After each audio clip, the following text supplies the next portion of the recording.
Salut les amis, j'espère que vous allez bien, c'est Marilyn. Eh bien, ça fait longtemps que je vous ai pas parlé d'un sujet en astrologie qui est vraiment très très important, qui préoccupe pas mal de personnes, surtout cette fin d'année. C'est l'astrologie et l'argent. Alors, déjà, je sais pas si vous cherchez sur Internet, vous allez en voir des vertes et des pas mûres. Ce qui est dangereux avec ce type d'astrologie, c'est qu'on puisse imaginer que parce que vous êtes du signe de la balance, vous n'aurez pas de chance. Donc déjà, ça, c'est un point. Après, s'imaginer que les scorpions, les lions, les versos sont les personnes les plus riches et les signes les plus capables de recevoir et d'attirer de l'argent, c'est complètement biaisé. En ce qui me concerne, pour ma part, je dirais que ce qui est important en fait de mentionner et ne pas négliger, c'est OK le thème astral, c'est-à-dire la carte de naissance que l'on va dresser, pour voir, les facilités. Donc on va voir ça par rapport à la maison 2 et la maison 8, l'axe 2-8 qui va, prospérer en maison 2 et qui va générer des héritages, des dons, et cetera. En tout cas, une très bonne gestion de l'argent ou au contraire une propension à la difficulté ou à devoir se battre, pour, garantir une sécurité financière. Hem, on va souvent expliquer aussi que, certaines personnes naissent avec une cuillère en or, dans la bouche ou en tout cas en argent. Certains, on va avoir plus de difficultés. Alors, c'est pas totalement faux, mais en astrologie, ce qui est important aussi de pouvoir observer, c'est ce que l'on appelle les transits. Les transits, je m'explique.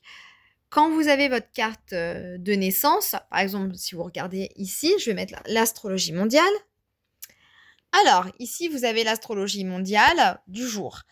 Donc, si vous observez, nous sommes bien en date du 5 décembre 2025. On le voit bien ici, hein, si vous voyez bien. OK. Est-ce que c'est OK? Eh bien, nous avons cette carte. Alors, imaginez que nous avons un enfant ou un bébé, en tout cas, qui naissent sous cette conjoncture-là. Voyez? Donc déjà, on voit bien le dessin du thème, hein. Vous voyez le cerf-volant, on le voit avec le triangle incroyable, merveilleux. Nous avons donc ici la forme du cerf-volant. Nous avons ici, le triangle, d'eau, donc plutôt humide et ce qui est plutôt, ce qui est plutôt sympa sur un thème astral. Mais les planètes, à un moment donné, elles vont bouger, hein, elles vont pas rester au même endroit. Vous voyez le soleil qu'on trouve ici, il est bien en Sagittaire. Nous avons, d'autres planètes, conjointes, notamment, Mars, qui est quand même, l'élément vital, de feu par excellence. Et donc, ici, nous avons ce que l'on appelle, à partir de l'ascendant, les maisons astrologiques au nombre de 12 qui se terminent ici. Donc, la maison 2, c'est ce dont je vous ai parlé, hein, voyez, elle attaque ici à peu près en astrologie mondiale actuelle, en Gémeaux. Voilà, et elle se termine ici en Cancer. Donc cet axe 2, 8, si on observe là, bien sûr, hein, vous voyez, il y a quand même des éléments dans la maison 8, peut être déjà impacté. Donc imaginez, il y a un enfant qui naît à ce moment-là, on peut voir à peu près quelles sont ses prédispositions par rapport à ces maisons-là. S'il y a des planètes qui sont à l'intérieur de cette maison 8, s'il y a des planètes à l'intérieur de cette maison 2, là en l'occurrence on voit bien que c'est la Lune, donc c'est un luminaire. Donc ça va mettre en lumière quelque chose pour le rendre beaucoup plus populaire, pour le rendre justement en termes émotionnels de la gestion de l'argent avec un rapport très commercial. Donc il peut trouver son compte. Les lunes en gémeaux en général ce sont des lunes qui sont plutôt dans le détachement émotionnel. C'est plutôt, l'intellect qui va prendre le pas, les échanges, le commerce. Donc ici, on est vraiment dans un thème parfait. Après, il faut voir encore une fois, hein, c'est un exemple. Je vous prends le thème, du jour. Vous voyez, il y a quand même des difficultés. Donc la personne, elle va devoir surmonter ces obstacles. Il y a des difficultés, pourquoi? Parce qu'on voit bien qu'il y a des carrés. Il y a un carré à Saturne, il y a un carré, aussi, à Neptune.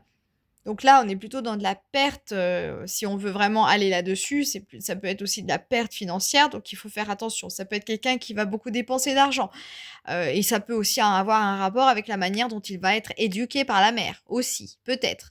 Il va y avoir une influence, quelque chose de karmique qui va peut-être être transmis. Mais voilà. Après ici, si par exemple je prends allez, qu'est-ce qu'on a ici comme planète? On a Mars. Allez, Mars, il est pas mal. Voilà, alors Mars, il est en 8 et il est sous la maîtrise du Bélier. On est d'accord. Mais vous voyez, il y a toute la maison 12 dont il est maîtrise. Donc ici, c'est pas évident. On voit quand même qu'au niveau financier, au niveau des héritages, c'est pas simple. Voilà. On voit que c'est pas évident, mais encore une fois, il y a toujours ce rapport à Chiron. Alors déjà tout à l'heure par rapport à la Lune, on voit quand même que Chiron, c'est lui qui va trouver la clé. Donc les ressources sont en vous. Il faut le savoir. Parce que parfois, on peut imaginer qu'en astrologie, la réponse se trouve en astrologie, la réponse, elle peut se trouver souvent à l'intérieur de nous-mêmes. On imagine souvent qu'elle est à l'extérieur. C'est pas totalement faux, c'est pas totalement vrai non plus. Il faut comprendre que les clés de la réussite, c'est dans votre inconscient à vous, mais c'est aussi le lien avec l'inconscient collectif par lequel nous pouvons être amenés à trouver ces clés. Vous voyez? Et en bélier, on est vraiment ici dans quelque chose de très indépendant. Donc, vous voyez, malgré qu'il ait, imaginé cet enfant, à naître, ou en tout cas l'énergie mondiale collective du moment, donc le 5 décembre, hein, de ce jour en 2025, beaucoup de 5, donc ça crée aussi une idée, de pouvoir s'émanciper, de pouvoir se débrouiller par soi-même et cette maison et cet axe 2-8, elle est importante. La maison 2, c'est vraiment la manière dont vous allez gagner votre argent, la manière dont vous pourrez exercer vos talents. Et c'est de cette maison, avec le signe astrologique et la maîtrise qui est autre que Mercure, d'ailleurs redevenu direct, hein, il est à 23 degrés en scorpion. Donc ici, il vous amène aussi à voir comment chercher le trésor enfoui pour que vous puissiez vous développer dans, par exemple, la vente, le commerce, dans les échanges, des déplacements, etc. Vous pouvez faire un travail en rapport avec cela et être reconnu. Mais encore une fois, pourquoi tout à l'heure je vous ai parlé des transits? Pourquoi?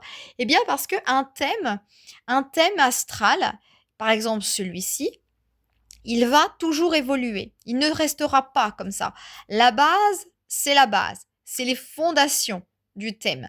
Mais par la suite, il sera amené à évoluer. Et j'ai envie de vous dire, heureusement.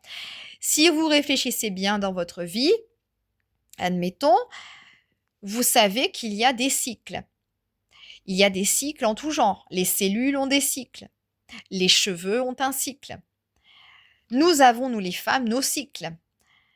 Et puis, les personnes qui travaillent dans le milieu du soin, vous savez qu'en tant qu'aide-soignante, souvent, il m'a été répété que, vous avez une personne âgée qui décède, vous en avez 2 d'affilée.